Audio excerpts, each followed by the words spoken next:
kinachoendelea hivi sasa ni mwendelezo wa dhana ambayo imekuwa ikijengwa kwa muda mrefu sana na serikali ya Israel ikishirikiana na mfadhili wake mkuu ambaye ni Marekani.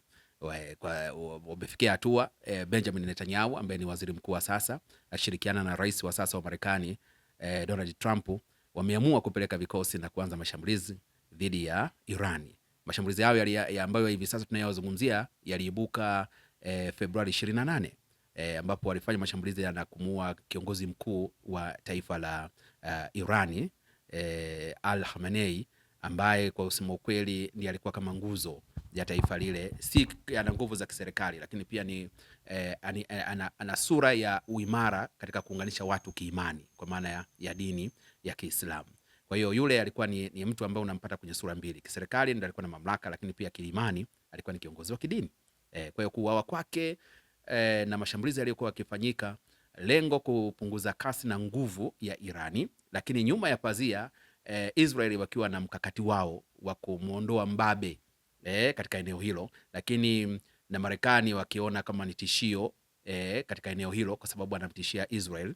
Lakini wakati huo huo Iran kabla ya mashambulizi alikuwa akifanya biashara kubwa sana na China ya mafuta. Kwa hiyo unaweza ukaona kwamba nyuma ya pazia kuna ajenda zaidi ya moja kwa nini wanaishambulia Iran, na mpaka hivi sasa unavyoona mashambulizi ni ya kote kote. Lakini tunachokiona kwamba pamoja na nguvu kubwa ambayo Marekani wamewekeza kijeshi, lakini Irani kama taifa nalo ilikuwa limejiandaa kwamba muda wowote, wakati wowote, lolote linaweza likatokea.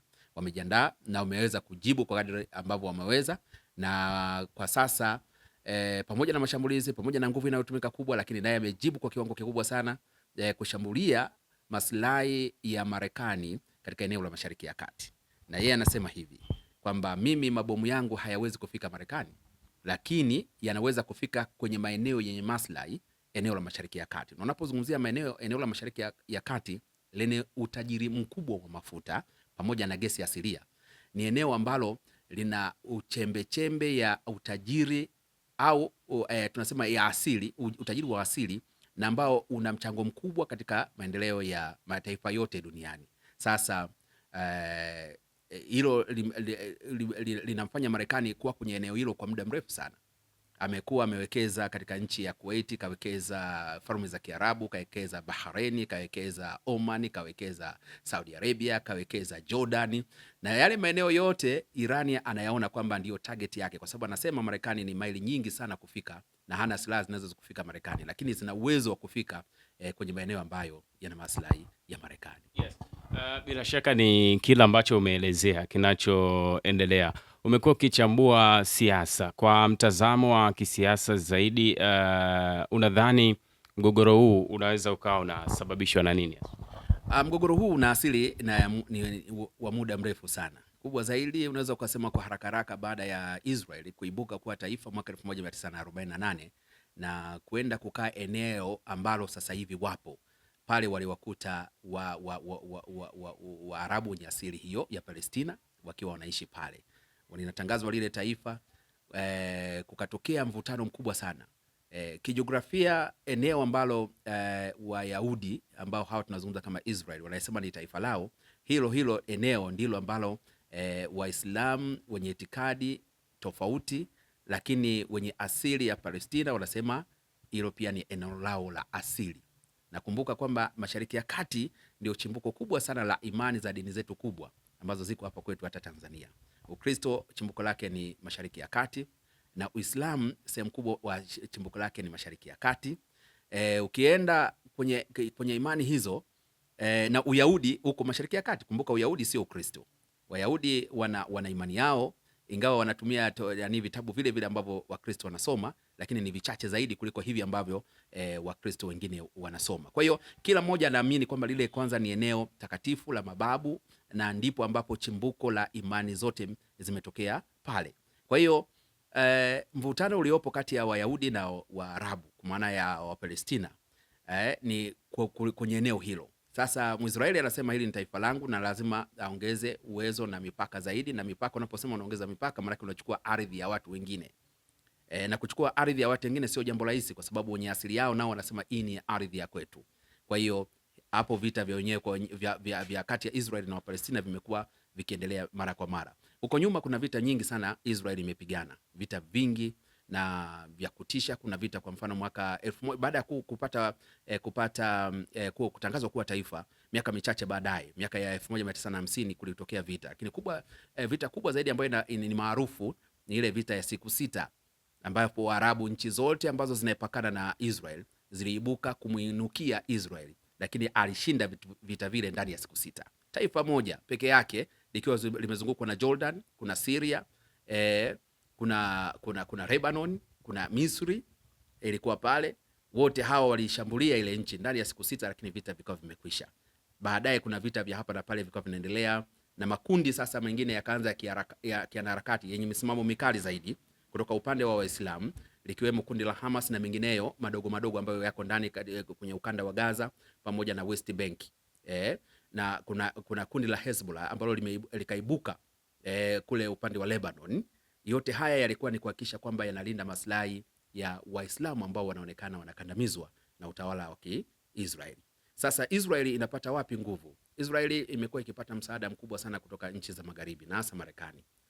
Kwa mwaka wanapokea billions of yani mabilioni ya dola kuimarisha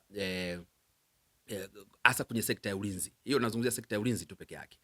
Inapokea mabilioni ya dola kujiimarisha kijeshi, na bahati nzuri nao kwa Mungu alivyowajalia wana uwezo mkubwa sana wa kupokea na kutafsiri vile vitendo vya msaada katika uhalisia. Wameweza kuwekeza sana kwenye teknolojia na wako mbali sana. Wamekuwa na mifumo mizuri sana katika eneo la upelelezi, yani intelijensia, wakitumia shirika lao maarufu la Mossad na mashirika mengine madogo madogo ikiwemo ndani ya jeshi la Israeli.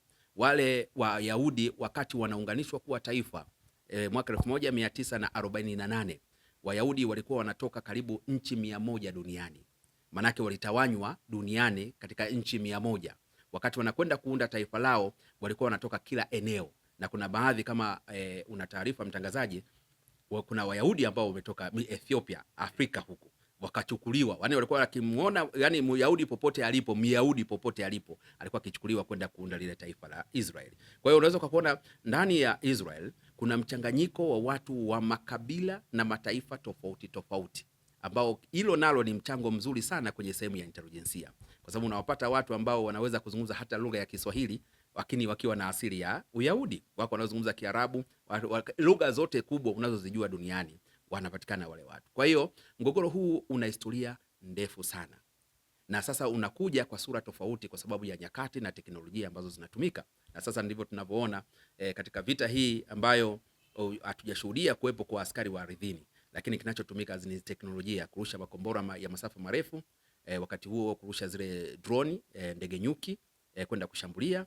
Na sasa kwa mfano kama Irani wanatega mabomu ya baharini, ambako sasa kwenye ule ukanda ule wa Hormuz wanasema hapa hapiti mtu, kwa sababu ile eneo ni ukanda unaopitisha mafuta pamoja na gesi asilia iliyoyeyushwa LNG, ambayo inahitajika sana kwenye soko la dunia, na hasa nchi za China ambayo miongoni mwa nchi zinazofanya vizuri sana kiuchumi, pamoja na nchi za Ulaya nategemea sana hilo. Sasa yule amekaba pale akijua kabisa kwamba hapa namshika mtu kooni kiuchumi. Kwa hiyo vile vita vina sura kubwa zaidi, na unaona hata mashambulizi anayofanya Iran anayafanya kimkakati, kwamba nagusa maeneo ambayo dunia itapiga kelele.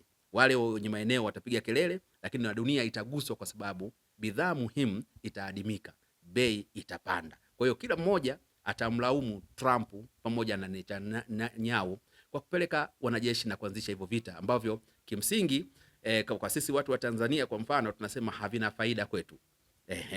Kwa uhalisia, kwa sababu mafuta yakipanda athari inaonekana moja kwa moja, lakini ubabe wa Israeli na Iran kwetu sisi tunachukulia kwamba ni wakwao, kwa sababu haugusi maslahi yetu moja kwa moja. Lakini kiimani Wakristo wanaamini kwamba Israeli ni taifa teule, taifa la Mungu. Kwa hiyo wengi kiimani wanafuatilia wakitaka kuona kwamba Israeli inafanya vizuri. Lakini upande wa pili vile vile watu wenye imani ya Kiislamu wanatamani kuliona taifa la Kiislamu la Iran likifanikiwa katika vita hivi dhidi ya Wayahudi pamoja na Marekani. Sasa ni simple tu, waone Viva Promotion kwa mahitaji ya printing aina zote, kama vile mabango size zote na aina zote, 3D, 2D na banners, vibao vya maofisini au sehemu za biashara kama hoteli, lodge na kadhalika. Viva Promotions wana print t-shirt na jezi, wanafanya branding ya ofisi kuipa muonekano wa nje wa kuvutia. Wanapatikana Tabora mjini, mtaa wa shule, jirani na chuo cha utumishi wa umma Uhazili. Simu namba 0762 484266. Instagram @viva_promotion.